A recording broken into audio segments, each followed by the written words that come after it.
How to use PayPal in BestBuy app. Let's get started. Launch your BestBuy app. Make sure you have already logged into your account. You will land to the home page. Now from here you can select the items that you want to purchase. In the case you cannot find the items over here, at the very top you're going to see the search box. Over there you can type in the item name and search for it. After item appears, click on it and select the details for it and add the item to the cart.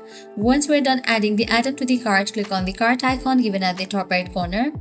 Now in this page, you're going to find all the items that you have selected to purchase. Now what you have to do is check these and then click on checkout. Now you can update your shipping address. Then click on continue to payment information option. Now from here, you can easily use PayPal in BestBuy app. All you have to do is provide your PayPal card details. Then provide your billing address, first name, last name, address. After you provide all these details, you can place your order. So this is how you can easily use PayPal in BestBuy app. At the end, if you guys find this video helpful, don't forget to like, share and subscribe to our channel. Thanks for watching.